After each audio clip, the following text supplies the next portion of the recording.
Nah, kalau di Bali, ada ritual adat yang dinamakan macolongan, artinya upacara 3 bulanan bayi. Ritual ini biasa digelar 150 hari setelah kelahiran bayi, fams. Menurut keyakinan umat Hindu di Bali, tradisi ini dibuat karena seluruh panca indera manusia mulai aktif di usia 3 bulan, fams. Nah, panca indera inilah yang membawa dampak positif atau negatif bagi ruh sang bayi. Adanya tradisi ini, keluarga berharap agar bayi bisa selamat menjalani kehidupan selanjutnya. Sebelum upacara dimulai, pemangku adat melakukan sembahyang untuk meminta izin kepada Tuhan Yang Maha Kuasa. Sedangkan keluarga menyiapkan banten atau sesaji yang digunakan selama upacara 3 bulanan ini. Lanjut, prosesi Mbeakala. Ritual ini adalah proses penyucian secara lahiriah untuk menghilangkan cuntaka atau hal-hal yang gak baik. Kemudian, ritual untuk mengundang nyama bajang atau unsur baik yang dianggap membantu jabang bayi selama dalam kandungan. Dari 108 nama bajang, salah satunya disebut bajang colong. Nah, dari sini juga nih, nama upacara 3 bulanan bayi atau macolongan berasal. Oh iya, fams, ayam dalam ritual ini juga menjadi simbol atma atau jiwa. Ayam sengaja dibiarkan mematuk kepala bayi sebagai tanda penerimaan saudara tadi. Bayi kemudian diajak memutar banten searah jarum jam, sambil sesekali diinjak kakinya ke tanah. Sedangkan anggota keluarga lain memukul-mukul lesung. Kaki bayi lalu dicelupkan ke dalam periuk tanah sebagai simbol dari kandungan yang telah melahirkan. Di dalamnya juga berisi simbol-simbol kehidupan serta unsur-unsur bumi. Perhiasan emas yang ada di dalam periuk juga dipakai oleh bayi sebagai bekal menjalani hidup, fams. Kalau udah selesai, bayi dianggap sudah suci, sehingga boleh keluar rumah dan menginjakkan kaki di tempat suci. Sembahyang sebagai wujud rasa syukur yang menandakan acara selesai. Semoga saja kekayaan tradisi Nusantara kayak gini bisa tetap terjaga ya. Indonesia mendunia, masih barengan sama Jorici di sini. Nah, kelahiran baby A ini kan ditunggu-tunggu nih ya, ya nggak? Nah, dan juga menarik perhatian publik. Widih, terlebih ya hadiah-hadiahnya. Ketika orang mendapatkan hadiah yang mewah-mewah, yang menarik perhatian itu adalah strollernya. Harganya, bener-bener deh ya, hadiah buat anak sultan itu bener-bener cakep. Oke, saya juga penasaran, pengen tahu? Yuk, kita simak ya.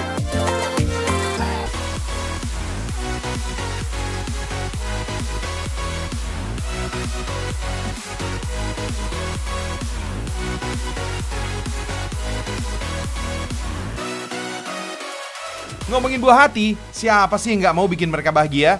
Kayak bocah-bocah ini nih. Nggak kok, mereka nggak mau ikut balap liar. Tapi emang beginilah keseruan anak-anak dari Kabupaten Bantul, Yogyakarta. Bukan sibuk main gadget, main sepeda mini dari kayu ini udah bikin hati riang gembira. Sepeda berjenis push bike atau balance bike ini terbuat dari besi ringan, plastik, atau aluminium. Sepeda ini, fams, juga biasa dipakai sebagai media belajar cara bersepeda bagi anak usia dini. Unik banget ya. Dari sinilah, fams, push bike dari kayu terlahir, fams. Berlokasi di Kecamatan Banguntapan, Kabupaten Bantul, Yogyakarta. Berbahan dasar multiplex dan palet atau kayu jati Belanda. Sepeda kayu ini udah jelas berkualitas. Masa pandemi COVID-19 menjadi inspirasi sepeda kayu ini bermula, fams. Awalnya, sepeda ini dibuat Nugroho, seorang pengrajin untuk anaknya. Siapa sangka, sepeda kayu buatannya ini kini menjadi mata pencaharian utama untuk membuat sepeda, dimulai dari menggambar pola rangka pada kayu. Setelah gambar terlukis, tinggal dipotong sesuai dengan pola, fams. Walau skalanya rumahan dan masih handmade, pola dan model rangkanya juga nggak kalah keren dengan jenis pushbike dari pabrikan besar. Kalau rangka udah terpotong, tinggal dihaluskan pakai mesin gerinda. Proses ini harus dilakukan di ruang khusus, supaya debu amplasan serbuk kayu nggak menyebar kemana-mana. Hasil amplasan rangka kayu jadi lebih halus dan serat-serat pola kayu lebih terlihat. Bakalan keren nih hasilnya. Lanjut, model rangka utama sepeda kayu yang dibuat tebal dan berangkai. Proses merakitnya juga harus tepat, supaya sepeda kayu kokoh dan awet. Selain tebal dan punya daya tahan yang cukup kuat, kayu jenis ini juga tergolong ringan, fams. Mulai direkatkan pakai lem kayu, dipaku sampai dibor dengan mesin. Semua dibuat berlapis demi menjamin kualitasnya. Dalam sehari, fams, pengrajin biasanya mampu buat sepeda kayu anak sebanyak 2-3 unit, fams. Dari yang awal hanya terjual 2-3 buah pushbike per minggu, kini mampu menjual 50-70 unit sepeda dalam sebulan. Keren ya fams. Oh iya, setiap bagian rangkai yang udah terbentuk dan terpasang engselnya udah bisa dirakit jadi satu sepeda. Nah, tinggal proses finishing aja deh. Untuk rodanya, pushbike dari Bantul ini memakai jenis roda mati. Roda ini nggak bisa kempes atau dipompa ulang. Jenis roda ini udah jadi standar roda buat sepeda anak-anak. Jangan lupa pasang stang dan pegangannya, fams. Oh iya, untuk jenis sepeda pushbike anak-anak ini emang nggak pakai pedal atau genjotan, fams. Kalau mau beli harganya terjangkau kok. Berkisar 250 ribuan sampai 400-an ribu rupiah aja. Cakep kan? Cocok deh buat hadiah sekecil. Gak rugi deh. Yang penting bikin senang anak.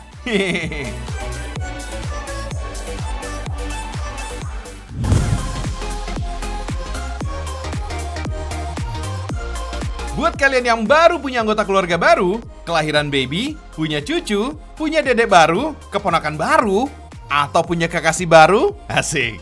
Nah, momen-momen seperti ini gak ada salahnya diabadikan ya fams. Kayak gini nih, tangan dan kaki yang bisa diabadikan. Soalnya kalau cuma foto dan video kan biasa banget ya fams. Oke, kita lanjut aja ya. Kali ini kita bakalan bikin replika tangan satu sekeluarga. Pertama, molding atau buat cetakannya dengan bahan khusus, namanya molding powder fams. Oh iya, molding powder ini aman kok buat kulit karena terbuat dari bahan alami rumput laut yang tidak berbahaya terhadap kulit dan aman untuk digunakan terhadap kulit anak. Bahan selanjutnya adalah air sebagai campuran pelarut dari molding powdernya. Kita mulai dengan masukkan secukupnya molding powder ke dalam mangkok, kemudian campur dengan air. Aduk rata sampai bahan berubah menjadi seperti adonan kue berwarna merah muda. Ingat ya fams, ini bukan lagi bikin adonan kue loh. Setelah itu oleskan ke seluruh tangan baby dulu. Pastikan seluruh bagian tangan si baby udah tertutup oleh adonan moldingnya agar hasil cetakan sempurna. Diamkan 2-3 menit sampai kering, lalu lepaskan. Nah, sudah jadi nih fams, molding cetakan tangan si babynya. Cepet kan? Selanjutnya, proses yang sama dilakukan pada tangan ayah dan ibu. Kalau semua sudah jadi, lanjut deh ke proses pencetakan replika. Bahannya pakai semen khusus untuk membuat patung. Campur dengan air dan aduk rata, lalu tuangkan ke dalam molding atau cetakan tangan yang sudah dibuat fams. Tunggu sampai semen mengering ya. Oh iya, semakin besar cetakan yang kita bikin, maka proses pengeringannya juga akan semakin lama. Butuh sekitar 2-3 hari agar semen benar-benar mengeras. Proses selanjutnya adalah mengupas cetakan. Gunakan cutter ya fams. Sip, dah hampir jadi nih. Waktunya finishing agar replika makin rapi. Baru deh bisa dipasang dalam bingkai figura. Susun seperti ini, atau sesuai keinginan pembeli. Pasang deh emblemnya. Proses finishing ini membutuhkan waktu lumayan lama loh, bisa nyampe 1 bulan lebih. Selain membuat replika cetakan tangan dan kaki buat baby dan keluarga, di sini juga bisa membuat replika cetakan untuk memorabilia seperti ini. Yup, replika cetakan tangan seperti ini biasanya dibuat untuk acara tunangan atau kenang-kenangan pernikahan fams. Atau seperti tangan ibu dan kaki babynya yang menunjukkan rasa cinta ibu kepada anaknya. So sweet banget ya. Dan yang gak kalah unik adalah replika cetakan perut ibu hamil dan wajah. Ada-ada aja ya fams. Untuk bikin replika baby kayak gini, kalian harus menyiapkan kocek minimal 900.000 lebih fams. Kalau bikin replika satu keluarga, bisa nyampe 3 jutaan. Tapi kalau udah jadi kayak gini, keren banget ya fams. Makin kesini, makin banyak aja ide untuk mengabadikan momen. Yap, bener banget. Nah, kita balik lagi nih ke keluarga Sultan. Cah, ya. Keluarganya AHA ini, wah ini nggak Sultan nih namanya kalau nggak barbar. Koleksinya Aurel ini memang sangat mencuri perhatian publik banget. Apalagi yang merek-merek yang branded yang harga ratusan juta itu. Oh my wow. Saya juga penasaran nih, apa aja koleksinya ya? Kita simak sama-sama yuk. Here we go.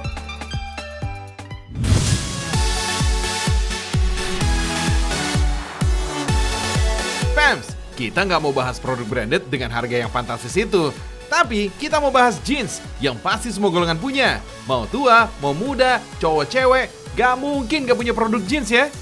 Boleh percaya boleh nggak fams, meskipun lahirnya di Amerika, tapi 50% jeans yang ada di dunia kebanyakan diproduksi di Asia. Termasuk Indonesia juga ada produk jeans lokal. Sampai ada yang mengolah limbah dari pabriknya juga. Indonesia mendunia. Tuh lihat fams, semua barang-barang ini terbuat dari limbah jeans yang udah nggak terpakai. Keren kan? Dari modal yang setipis silet, akhirnya barang-barang ini laku terjual dari harga 200.000 sampai 3 juta rupiah. Nah, berkat kreativitas yang gak terbatas ini, akhirnya pada tahun 2020 lalu, brand bernama Sapporo ini terpilih sebagai salah satu produk terbaik dalam ajang Indonesia Fashion Craft Award. Eventnya sendiri diadakan oleh Kementerian Perindustrian Republik Indonesia. Hasil karya dari limbah ini berasal dari tangan dingin Jamie Nicolaus. Sejak tahun 2019, Jamie aktif mengikuti sejumlah event, sehingga karyanya mulai dikenal secara luas. Bahan baku limbah jeans ini Jamie dapatkan dari seorang kawan yang bekerja di pabrik garmen. Daripada dibuang, akhirnya Jamie pilih-pilih untuk dijadikan barang bernilai jual. Dengan menggunakan teknik tenun Jepang bernama Sakiori, Jamie mendaur ulang limbah-limbah tekstil. Nah, teknik ini sebetulnya udah populer di Jepang pada pertengahan abad 18 sampai 20. Jadi, limbah tekstilnya diurai sampai jadi benang, kemudian ditunun lagi fams. Dalam teknik Sapporo juga terkandung makna ideologi bagi masyarakat Jepang, namanya Motari Nari. Filosofinya kurang lebih mengajak setiap orang agar jangan menyia-nyiakan sesuatu atau membuangnya dengan percuma. Oh iya fams, prosesnya sih gak beda jauh dengan tenun yang ada di Nusa Tenggara Timur. Cuma yang ini menggunakan kain yang berasal dari bahan bekas.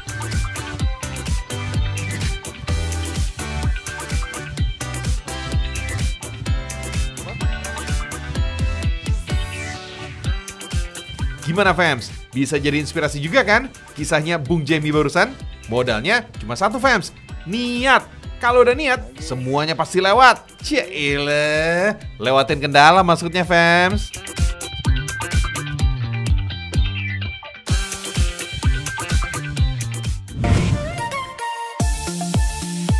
Seiring berkembangnya zaman, berkembang pula berbagai macam produk kreatif fams. Seperti salah satu pengrajin yang ada di Duku Kemiri Utara, Desa Kemiri Barat, Kecamatan Subah, Kabupaten Batang. Dengan konsep ide cemerlang, berbagai produk dibuat. Gak sembarangan. Pembuatan produk-produk ini berbahan dasar kayu, mulai dari jam dinding, tas, dompet, bahkan alas kaki. Ide awalnya dari hobi pengrajinnya, yaitu Mas Bejo pada tahun 2016, yang tertarik membuat berbagai kerajinan berbahan dasar kayu hingga tercipta puluhan produk yang unik. Kayu yang digunakan yaitu limbah kayu jati yang didaur ulang dan dibuat dengan konsep menarik. Kayu jati disukai karena kekuatan dan keindahan seratnya fams. Kayu ini tahan terhadap rayap dan jamur. Proses dimulai dengan menentukan ukuran kayu, lanjut ke tahap pemotongan yang disesuaikan dengan skala yang ditentukan, lanjut dengan pembentukan pola. Selain dari ide pengrajin, pembuatan produk kayu seperti tas ini juga custom sesuai permintaan pembeli. Lanjut fams. Haluskan bagian permukaan kayu dengan tujuan mempertajam pola. Setelah semua siap, proses pencampuran resin bisa dimulai. Siapkan cetakan, masukkan pola kayu di dalamnya. Racik resin sesuai warna yang diinginkan. Untuk jenis resinnya yaitu epoksi. Resin jenis ini banyak dijadikan sebagai tambahan dalam kerajinan tangan. Di antara jenis resin yang ada, epoksi memiliki kualitas paling baik, tahan lama, anti pecah, anti gores, dan tingkat kejernihan sangat tinggi. Tuang resin dalam cetakan, pastikan rata dengan pola kayu. Diamkan resin selama 1 malam sampai mengeras sempurna. Ada tips nih yang bisa dilakukan untuk membuang gelembung pada permukaan resin. Kalian bisa menggunakan torch. Panas yang dihasilkan torch akan meratakan permukaan yang ada. Masuk ke proses perakitan fams. Bagian pola tas yang udah siap, kemudian disatukan. Menggunakan alat khusus, tas kemudian dibentuk serapi mungkin. Tambahkan sejumlah pelengkap, mulai dari engsel, perekat, dan bagian dalam tas. Biasanya, tema alam dan flora jadi pola produknya. Meski berbahan dasar kayu dan resin, tetap kece fams. Dengan berbagai desain khas anak muda sekarang. Bisa deh dibawa jalan-jalan bareng teman. Harga kerajinan ini cukup terjangkau. Dibanderol mulai dari 60.000 sampai 15 juta rupiah. Peminatnya gak cuma di Nusantara, sejumlah negara Eropa juga nih. Gimana fams? Produk lokal bisa go internasional ya? Mantap! Indonesia mendunia!